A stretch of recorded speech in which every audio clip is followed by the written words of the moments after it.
2007-6లో మేము ముందు నుంచి 5 నుంచి మేము దానికి బుకింగ్ చేసుకొని ఉన్నాం.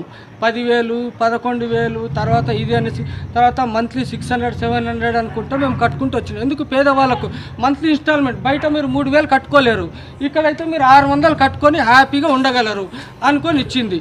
అయినా సొంత ఇల్లు ఓనర్లు మాత్రం ఇక్కడ ఉండలేరు. వాళ్ళు ఎందుకంటే లీడర్లు ఏం చేసిండ్రు, కొన్ని బినామీలు పేర్లు రాసుకొని వాళ్ళ సొంత పేర్లు వేసుకొని వాళ్ళు ఏం చేసిండ్రంటే రెంట్కి ఇచ్చుకున్నారు. ఇక్కడ ఈ ఇల్లు రెంట్కు ఆ ఇల్లు రెంట్కి ఏ ఓనర్ రెంట్కు కొంతమంది 2-3 ఇల్లు రెంట్కు ఉంటలేరు, సగం మంది రెంట్కు. వాళ్ళకి ఏం అవసరం అండి, వాళ్ళకి ఈరోజు 10 లక్షల ఆస్తి, కోట్ల రూపాయల ఆస్తులు ఉన్నాయి, వాడు రెంట్కి ఇచ్చుకుంటున్నాడు, వాడు బతుకుతున్నాడు. మేము ఇక్కడ ఎందుకున్నాం, లేబర్గా మొగుడు పోతున్నాం పనులకు, భార్య పోతున్నాం పనులకు. ఎందుకు పోతున్నాము, రూపాయి కూడబెట్టుకుంటాం, రూపాయి చదువు చెప్పుకుంటున్నాం మా పిల్లలకు. దేని గురించి చెప్పుకుంటున్నాం, మా పిల్లలకు బతకాల ఉన్న దాంట్లో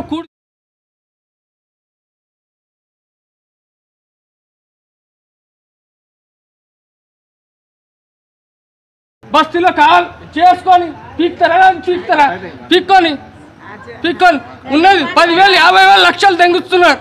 ఎందుకు 50,000, 1,00,000 రూపాయలు టార్గెట్ పెట్టుకుంటున్నారు. దేనికండి, వానికి 10,000 ఇచ్చేస్తున్నారు, నీకు 10,000 ఇస్తున్నారు బై బినామీ, నువ్వు చేసుకో అమ్ముకో అంటే వీడు 1,00,000 రూపాయలు టార్గెట్ పెట్టుకో, పక్కోడు గుద్ద తెంగించుకొని కొంటాడు. ఎందుకంటే పిల్లలు కలవాడు కదా, పక్కోడు కుల కొట్టుకొని కొంటాడు కదా. అంటే స్లోగా భార్యాభర్తలు ఎందుకంటే పనిచేసేది, ఇక్కడ ఎవరైనా భార్యాభర్తలు పనిచేసి బతుకునేటోళ్ళే ఉన్నారు. ఎవరండి ఒకరు సోలోగా బతికి రాజుగా ఉన్నాడు ఇక్కడ ఎవరున్నారు, ఎవరు లేరు. అందరు కష్టపడి బతికేటోళ్ళే ఉన్నారు. పొద్దున్నేసి పిల్లలు కూడా బతుకుతున్నారు, కష్టం చేసేటోళ్ళే ఉన్నారు. చిన్న పిల్లలు కూడా పొద్దున్న చదువుకుపోతున్నారు, సాయంత్రానికి గప్చుప్ బండికి పోతున్నారు. 100 రూపాయలు వస్తున్నాయి, మా పిల్లలు పోతున్నారు 2 గప్చుప్ బండికి. ఏంది ఎవడిస్తున్నాడు, ఈ రూపాయి కూడబెట్టుకొని మేము బతుకుతున్నాం. దీనికి వీళ్ళు 50,000, 1,00,000 రూపాయలు డిమాండ్ చేస్తే ఏడుకెళ్ళిస్తాం. అంటే అవసరం లేకున్నా కొనుక్కొని వాళ్ళు 10,000 ఇస్తున్నాడు బినామీకి. నీకు 6 నెలలు 3 నెలలు ఇస్తారా బై, నేను ఎక్కువ కమ్ముకుంటా, నీకెందుకు, నీకు ఇప్పుడు ఎక్కువ ఇస్తున్నా 10,000 పో అంటున్నాడు. ఎట్లా అవుతుంది, అది నడవదు. నీ లీడర్ కొన్ని రోజులే నడుస్తుంది. నీ లీడర్ తనం నడిపించినప్పుడు చూపించేటప్పుడు మేము కూడా చూపిస్తాం. ఎన్ని రోజు ఇప్పుడు ఈరోజు చూపిస్తాం, ఈరోజు చూపించే రోజు వచ్చింది. నీ ఏ లీడరో నేను చూపిస్తా, నీ ఏ లీడర్ వస్తాడో చూపిస్తా. నువ్వు ఎంత పీకుడు కానివో అది కూడా రాసుకోండి.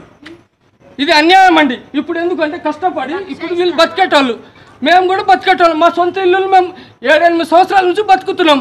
ఎందుకున్నాం ఈడ, పక్కోళ్ళు ఎవరైనా అమ్మితే పక్కోళ్ళకి చెప్పాలా. ఎందుకంటే మీరు కష్టానికి ఏ విషయంలో అమ్ముకున్నారో మనకు అనవసరం.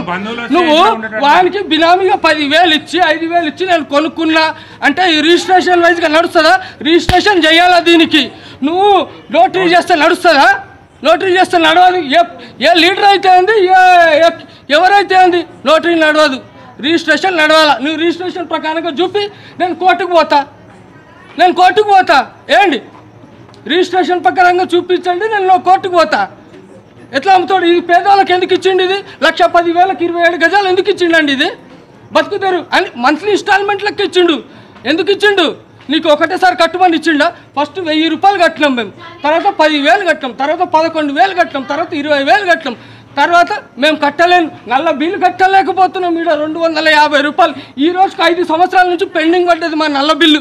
ఎందుకు పడ్డది, సాగిపోతలేదు మా కష్టానికి. ఒక మనిషి బతకాలంటే కనీసం 20,000 ఉండాలి. 2 పిల్లలు మొగుడు పెళ్ళానికి 20,000 ఏడొస్తున్నాయండి. మొగుడు పెళ్ళాం పోతే కూడా 20,000 వస్తలేదు. ఏడుకలు వస్తున్నాయి 20,000. అదండి, మీరు చూసుకోండి, ఏముందో మీరు రాయండి. దీని పరిణామాలు ఏముందో, ఏ ఓనర్ గారు ఎవడొస్తాడో మేము చూసుకుంటాము, దానికి లెక్క ఏందో మేము చూసుకుంటాము.